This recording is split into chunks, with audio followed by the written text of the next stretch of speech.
CIA는 이 프로젝트에 5천억을 투입합니다. 첩보, 요원 파견, 정보 수집. 우리가 알고 있는 CIA는 영화나 드라마 속에서 항상 멋지고 치밀한 작전을 수행하는 철두철미한 기관이죠.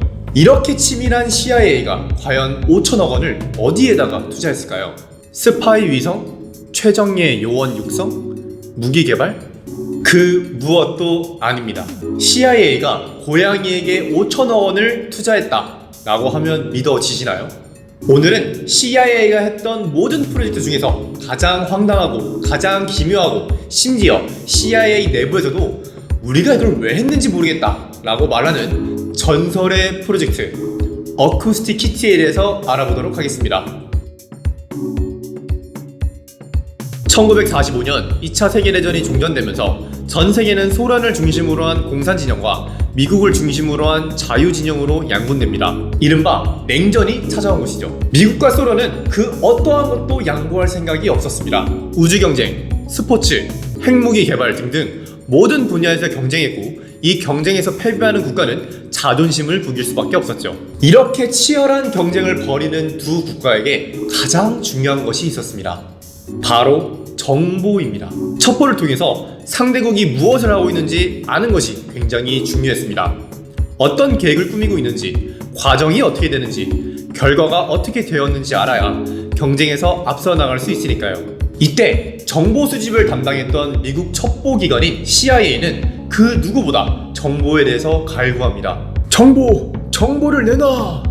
그 당시 CIA에게 가장 질 좋은 정보를 효과적으로 얻을 수 있는 방법이 있었습니다. 바로 소련 대사관 내의 정보를 캐는 것이었습니다.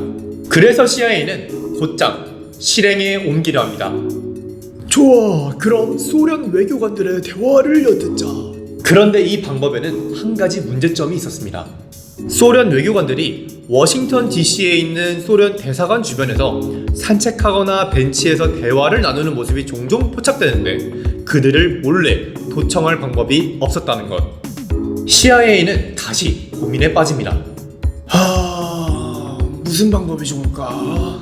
요원 파견하기? 소련 대사관이 바보도 아니고 당해줄 리가 없었죠. 멀리서 감청하기? 외교관들이 워낙 조용히 얘기해서 전혀 멀리서 들리지 않았습니다. 당연히 그랬겠죠. 누가 적국의 땅에서 자국의 기밀을 크게 얘기하겠습니까? 얘기를 해도 조용히 이야기하지. 장비 설치하기? 소련 대사관 주변은 감시가 너무 사모였습니다. 조금이라도 수상한 행동을 하면은 바로 발각될 것이 뻔했죠. 그때 CIA 내부에서 한 가지 아이디어가 나오게 됩니다. 동물은 의심 안 받지 않나? 이때부터 CIA는 즉각적으로 후보군을 검토합니다. 이때 후보는 비둘기, 개, 쥐 등이 있었지만 다음과 같은 이유로 반려됩니다. 비둘기는 카메라를 달아서 고공사진 촬영용으로 적합하지 지상대화 도청에는 맞지 않아요. 쥐는 은밀하지만 이동 범위가 너무 짧고 예측이 전혀 안 돼요. 개는 훈련시키기도 좋지만 너무 눈에 띄어요. 도심 벤치에서 개가 혼자 있으면 누구라도 눈이 가지 않겠어요? 이렇게 여러 가지 후보들을 검토하던 도중 누군가 이렇게 말합니다. 고양이는 어떤가요? 고양이는 아무 데서나 조용히 앉아 있잖아요. 고양이는 CIA가 찾던 스파이 동물로 가장 적합했어요. 도심에서 자연스럽고 조용하고 사람들 사이에서 어색하지도 않죠. 벤치에도 슬그머니 올라갈 수 있었습니다. 이뿐만이 아니에요. 높은 곳에서 떨어져도 죽지 않는 뛰어난 운동신경, 시속 20km를 주파하는 주행력, 좁은 틈새로도 빠져나갈 수 있는 유연성, 작은 발자국 소리, 그리고 귀엽잖아요. 고양이의 사회적 특성, 신체적 능력을 바탕으로 가장 스파이에 적합하다고 판단한 CIA가 대규모 프로젝트를 시작합니다. 이 실험의 목표는 정말 간단했어요. 고양이 안에 마이크, 송신기, 배터리를 넣어 소련 외교관의 대화를 도청한다. 이 프로젝트를 시작하기 위해 CIA는 전국에서 가장 유명한 수의학자, 전기공학자들을 불러 모읍니다. 자, 고양이 귀 안쪽에 초소형 마이크 삽입하고 몸속에 배터리와 송신기를 넣으세요. 꼬리 안쪽에 안테나를 삽입하고 피부색에 맞춘 초소형 누전 방지를 코팅하세요. CIA는 고양이 몸속에 있는 거의 모든 공간을 도청 장비를 넣는데 활용하려고 한 거예요. 이를 주문받은 기술자들은 처음에는 굉장히 황당해했지만 이내 최고의 기술자답게 이 말도 안 되는 주문을 수행해버립니다. 즉, 겉으로는 멀쩡한 고양이지만 속에는 첩보 장비가 빼곡히 들어있는 걸어다니는 도청 장치를 만든 거예요. 거의 도라에몽 아닌가요? 자, 이제 고양이를 개조시켰으니 말을 잘 듣게 훈련을 시키는 일만 남았습니다. 그런데 CIA는 깨닫습니다. 고양이는 말을 잘 듣는 동물이 아니구나. 고양이 훈련팀은 다음과 같은 보고서를 작성합니다. 고양이가 명령에 따라 움직이지 않아요. 소리나 보상에도 반응 패턴이 일정하지 않고 호기심 때문에 엉뚱한 곳으로 갑자기 달려가고요. 일정한 경로를 따라 걷게 하는 것이 거의 불가능합니다. 이 고양이를 소련 외교관들에게 접근시키기 위해서는 고양이가 소음, 움직임, 냄새 등들의 유혹을 100% 이겨내야 했어요. 하지만 미국은 어떤 나라입니까? 시간 많고 돈 많고 그런 나라 아닙니까? 갖은 시행착오 끝에 어렵게 완성된 어쿠스틱 키트를 미국은 실전에 투입시키기로 합니다. 장소는 워싱턴 DC 소련 대사관 앞 벤치였습니다. 목표는 소련 외교관 둘이 벤치에서 대화할 때 그 사이에 고양이를 자연스럽게 앉게 하는 것이었어요. CIA 요원들은 차 안에서 고양이를 풀어놓으며 이렇게 속삭입니다. 좋아, 이제 저 벤치로 얼른 가. 그리고 그 고양이는 조용히 걸어 나갑니다.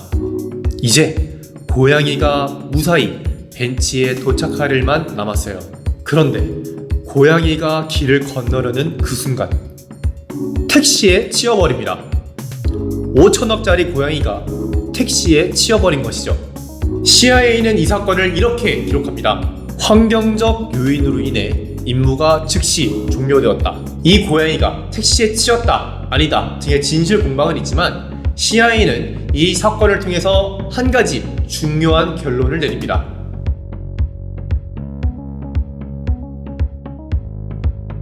CIA는 이 사건 이후 고양이는 스파이에 적합하지 않다는 결론을 내립니다. 공식 보고서에 있는 한 문장이 정말 압권인데요. 고양이를 정보 수집용으로 사용하는 것은 실용적이지 않아요. 현재 가치 약 5천억 원의 돈이 투입된 고양이 스파이 프로젝트는 고양이는 말을 듣지 않는다 라는 결론을 내리며 마무리됩니다. 이 프로젝트는 1967년 폐기되고 2001년 이 문서의 기밀이 해제되면서 세간에 드러나게 됩니다. 이 프로젝트는 처음 들으면 웃기고 황당하지만 그 안에는 사실 정말 중요한 의미가 담겨져 있습니다. 어떻게 보면 목적을 위해서라면 동물 실험 윤리도 무시해버리는 수단을 정당화해버리는 그 당시 냉전 시대의 광기와 잔혹함을 제대로 볼 수가 있기 때문입니다. 또 인간은 그 어떤 것도 통제할 수 있다 라는 자연에 대한 오만함을 잘 드러냈던 사건이기도 합니다. 냉전 시대의 광기와 잔혹함 그리고 인간의 오만함을 제대로 드러냈던 고양이 스파이 프로젝트. 현재 가치 약 5천억 원의 돈이 투입된 이 프로젝트는 우리 인간에게 아주 중요한 사실을 하나 알려줍니다. 고양이는 말을 듣지 않는다. 국가 간 정보전을 짊어진 그 작고 불쌍한 고양이는 어쩌면 우리 인간에게 냉전 시대의 광기와 잔혹함, 인간의 오만함을 알려주려 했던 것이 아닐까요? 지식을 통해 세상을 더 선명하게 앵꼬였습니다. 감사합니다.